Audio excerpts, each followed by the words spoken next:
This video was brought to you by Primal Driven and JDMbrand.com. What's up guys, it's Mike. This last weekend we went indoor go-kart racing at K1 Speed in Anaheim, California. This place is actually pretty cool. It's electric and it's indoor, allows 12 cars per track, and it has an upstairs lounge area, which is really nice for you guys to hang out and watch everyone.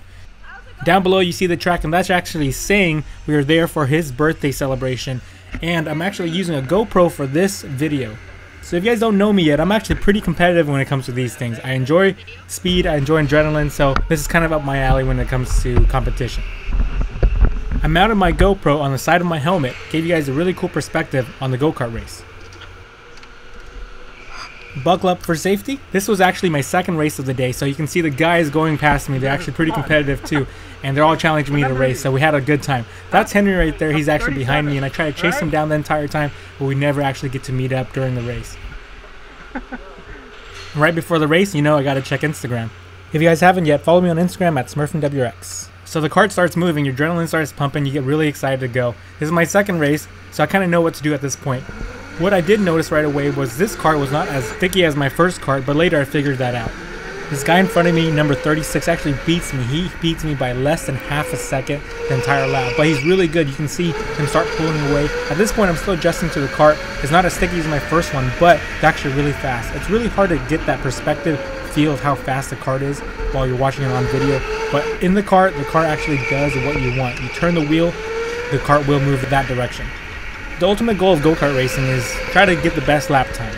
And here you can see I'm by myself, which allows me to get some good time. But it's a lot of fun when you're riding with your friends, in front of your friends, or behind your friends. So later on you'll see actually that I end up behind Sang, the birthday boy, and I'm chasing him down the entire time. I think the second funnest part of go-kart racing is watching all the crashes and avoiding all the crashes.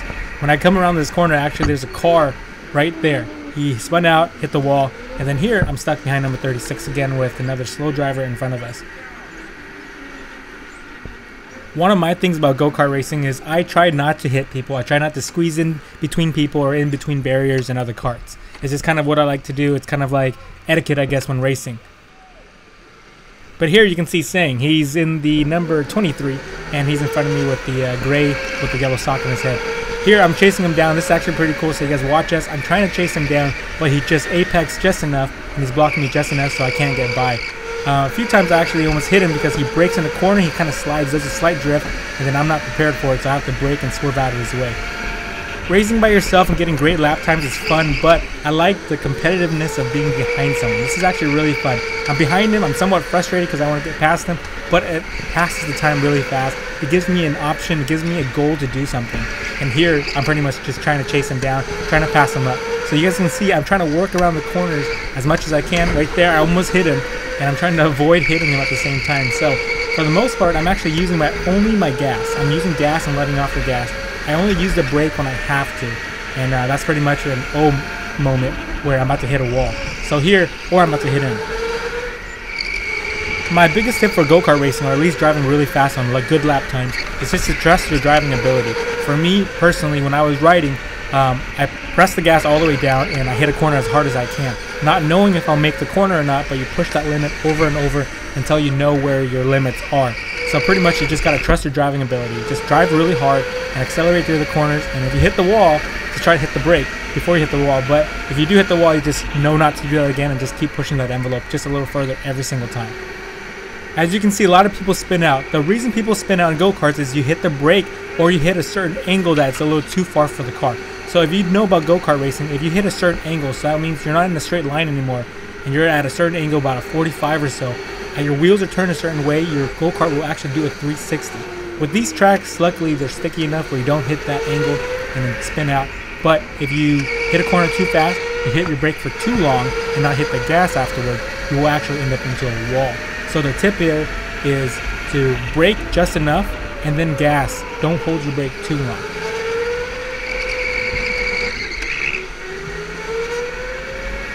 As you can see, I'm still trying to chase down number 23. I actually hit a wall here, a little too hot in the corner, and I learned my lesson really fast. He continues to pull away, but I just stay close enough. Pretty much what I'm doing is I'm just waiting for someone to make a mistake. Once someone makes a mistake, I take advantage of that mistake, and then I accelerate through it. But you can see his cart keeps excelling past me. I don't know if I'm a little too heavy now, but I seem not to be able to actually catch up with him in a straightaway.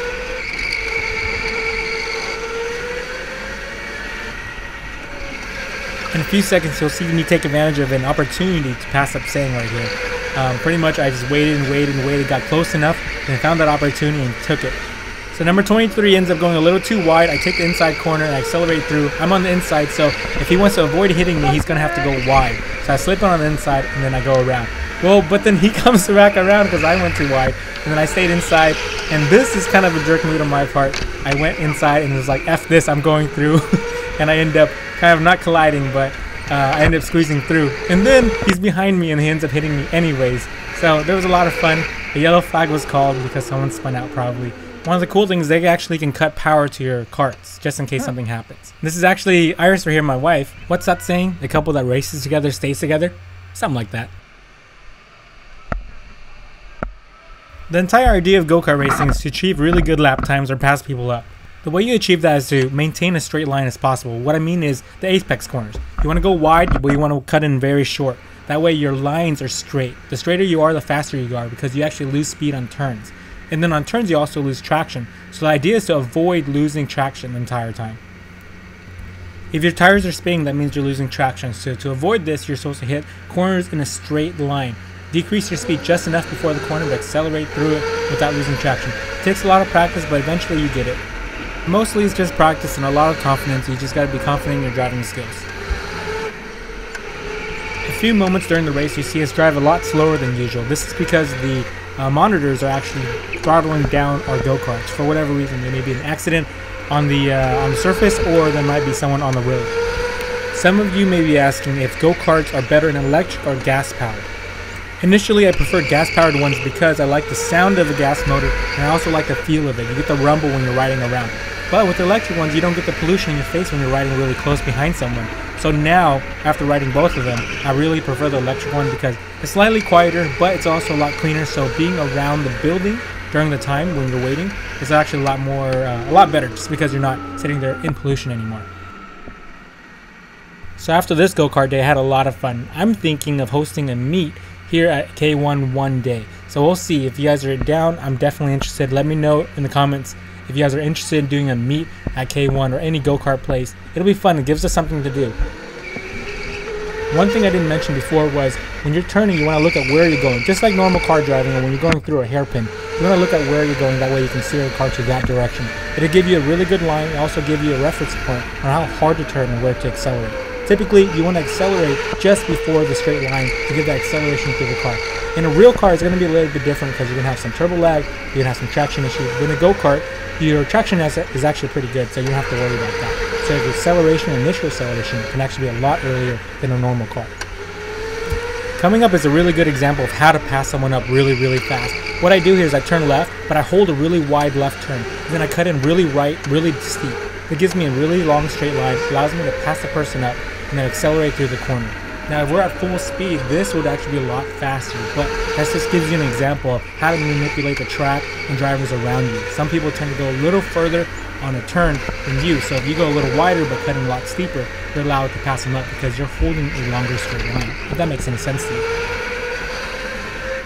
Another thing you guys see me do is kind of jerk the steering wheel left and right. It's usually called counter steer. When I'm going at a certain angle and I'm braking a little too hard or I'm accelerating too hard, my go-kart slides say nose to the right, which means I have to turn the steering wheel to the left to counter that steer. A lot of us do this naturally in a car, but some of us don't.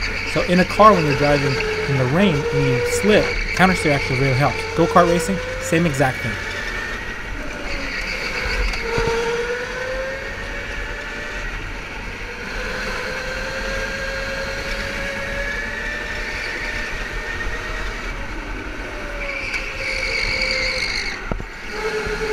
As you can see, I'm chasing down number 12 right now.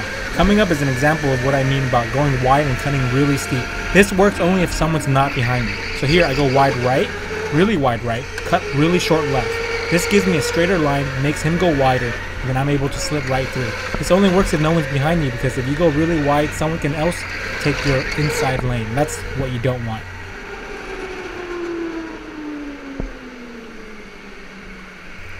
overall, I had a blast. I had a lot of fun. This is something I definitely like doing and plan on doing a lot more in the future. If you guys are really interested in seeing more of this, please let me know in the comments so that way I can continue making some footage. I actually have footage of the first race too, so I'll actually upload that for you guys so you guys can take a look at what we did on our first race. With that said, I'm interested in doing an indoor go-kart racing meet. That way it gives us some time to meet and greet each other and just be really competitive and race each other instead of staying around in the parking lot all day. So I definitely need some advice and tips from you guys. If you guys are interested in doing these kind of meets, let me know in the comments. Let me know what you guys want to do. These indoor kart racing is really fun, especially when they have some deals going on. We can get group packages and a bunch of other deals that they have, usually with bigger groups. Well, I hope you guys enjoyed that. I have a lot of footage and a lot of other activities planned. So if you guys want to see more of just stuff besides just cars, please let me know because I will upload those for you guys. But thanks guys so much for your support. I can't even tell you guys how much I thank you guys. It's been over 20,000 subscribers in such a short amount of time. I just want to thank you guys and I appreciate all your help. So if you guys have time, check me out on Instagram at Smurfinwrx, and also check out jdmbrand.com. They are the official sponsor of Smurfinwrx channel. They're supporting us with all their equipment and all the good stuff. So show your support, follow them on Instagram at jdmbrand, and also check out the website. Also, my t-shirts are for sale on their website too. So thanks guys so much for your support. I will talk to you guys later. Hatchback with some taillight overlays, and it looks like some NVIDIA exhaust, and then all of a sudden I noticed the hood. It's actually a pretty cool hood. So this is a question for you guys. Can you guys name the hood? It's pretty cool. I've seen some of these, not too often, but what do you guys think of this? It has a couple extra vents on it, so you guys let me know what you guys think. But overall, the car sounded really cool when I drove by it. I couldn't get it on camera.